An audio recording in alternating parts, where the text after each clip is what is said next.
ব্যাটসম্যানদের ভুল বাংলাদেশকে আবার ডুবিয়েছে। সহজ টার্গেট না, স্পেসিফিক্যালি জিম্বাবুয়ের মতো দলের জন্য। জিম্বাবুয়েকে বাংলাদেশের বিপক্ষে হারের সামনে ফেলে দিয়েছিল।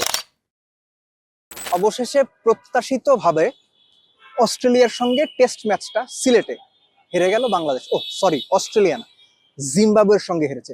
জিম্বাবুয়ে শেষ 15টা রান কিভাবে করেছে?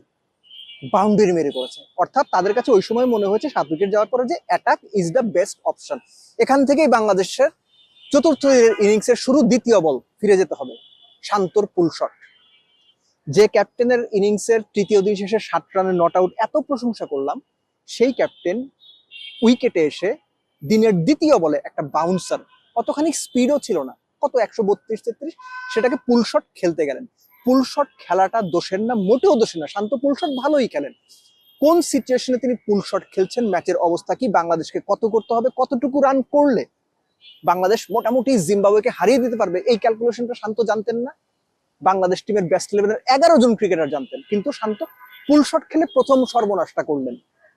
শান্ত নিজেও হয়তো বুঝতে পারছেন এটা একটা বিরাট ভুল ছিল, কিন্তু এই ভুল, এই যে গেম অ্যাওয়ারনেসের ঘাটতি, এটা বাংলাদেশের ক্রিকেটাররা দিনের পর দিন দেখিয়ে আসছে। এবং এই জিম্বাবুয়ের বিপক্ষে চতুর্থ দিনের প্রথম সেশনের দ্বিতীয় বলে বা ম্যাচের দ্বিতীয় বলে শান্ত এই ঘটনাটা ঘটিয়ে বাংলাদেশকে রীতিমতো একটা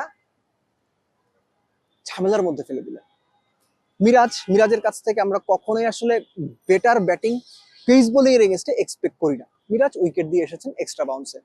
তারপরের যে অংশটুকু, জাকের আলীর অংশটুকু, জাকের আলী যেভাবে ব্যাট করছিলেন মনে হচ্ছিল তিনি ইনিংসটাকে মোটামুটি টেনে নিয়ে যেতে পারবেন। তিনি হাসান মাহমুদের সঙ্গে মোটামুটি একটা পার্টনারশিপও গড়ে ফেলেছিলেন, কিন্তু সেই পার্টনারশিপটা হাসান মাহমুদের সঙ্গে বাংলাদেশকে আশাও দেখাচ্ছিল। কিন্তু এখানে সবচেয়ে বড় যে আলোচনার জায়গাটা, জাকেরের ব্যাটিং অ্যাপ্রোচ টেইল এন্ডারদের নিয়ে। জাকের এবং হাসানের পার্টনারশিপ 91 বলার, সেখানে ইন্টারেস্টিংলি, আপনারা জান, সামনে যান, অসুবিধা নেই। ইন্টারেস্টিংলি হাসান মাহমুদ 58 বল খেলেছেন। একবার আপনি হিসেব করেন, 91 বলের পার্টনারশিপে জাকের আলী হাসান মাহমুদকে দিয়ে 58 বল খেলিয়েছেন, তিনি নিজে খেলেছেন 30 বল। এই যে আপনার পলায়নপর মানসিকতা, দায়িত্ব নিতে না চাওয়ার মানসিকতা, টেইল এন্ডারকে এক্সপোজ করে দেওয়া, নিজে সেফ থাকা, এটা বাংলাদেশ ক্রিকেটে আমরা অনেক দিন ধরে দেখছি। হোয়াইট বল, রেড বল, দুই ধরনের ক্রিকেটে অনেক সিনিয়র প্লেয়ার এরকম করে খেলে এসেছেন। এবং ইভেন্চুয়ালি যেটা হয়েছে, জাকের তার 50টা করেছেন। আমরা এখন বলবো জাকের সবশেষ 8 ইনিংসে 4টা 50 করেছেন, খুব ভালো পারফরমেন্স, কিন্তু বাংলাদেশ টিমের জন্য সেটা কতটুকু কাজে লেগেছে, এটা সবচেয়ে বড় প্রশ্ন। এই প্রশ্নটা আমি রেখে দিয়ে গেলাম। সো বাংলাদেশের যেটা হওয়ার ছিল সেটাই হয়েছে। এর আগের দিন আপনারা যারা বিডি আর্কাইভে আমার আলোচনাটা শুনেছিলাম, আমি স্টার্ট করেছিলাম এটা বলে যে there is every chance Bangladesh 250 রানের মধ্যে অল আউট হয়ে যেতে পারে। বাংলাদেশ 255 অল আউট হয়েছে, এবং যেটা হওয়ার কথা ছিল সেটাই হয়েছে। এই যে 170-75 টার্গেট, এটা কখনোই খুব সহজ টার্গেট না, স্পেসিফিক্যালি জিম্বাবুয়ের মতো দলের জন্য, কিন্তু তাদের স্টার্টটা দারুণ হয়েছিল। ওই যে best form of defence is to attack the opponent, 2 opener ঠিক সেটাই করেছেন। তারা যখন দারুণ একটা পার্টনারশিপ গড়ে ফেলেন, 110 রানে মোটে 1 উইকেট গেল। Brian Bennett, who is actually excellent cricketer, first ইনিংসের মতো সেকেন্ড ইনিংসেও 50 করেছেন।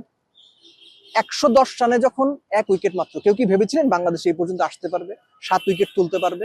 কিংবা 170 করতে গিয়ে 160-55 রানের মধ্যে জিম্বাবুয়ে 7 উইকেট হারিয়ে ফেলবে। মিরাজের 5 উইকেট, সব মিলে ইনিংসে মিরাজের 10 উইকেট জিম্বাবুয়েকে বাংলাদেশের বিপক্ষে হারের সামনে ফেলে দিয়েছিল।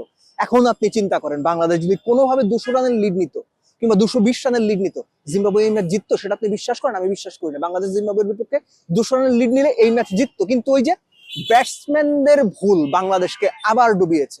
এবং এই ভুলের প্রধানতম কারিগর আমাদের ক্যাপ্টেন নাজমুল হোসেন শান্ত। তার দায়টা এই জন্য বেশি, গো হেড প্লিজ, তার দায়টা এই জন্য বেশি, তিনি ক্যাপ্টেন, দলের অন্যতম সেরা পারফর্মার, এবং সিচুয়েশন অনুযায়ী তিনি যে রিয়াক্ট করতে পারেননি, এই কারণে তার দায়টা বেশি।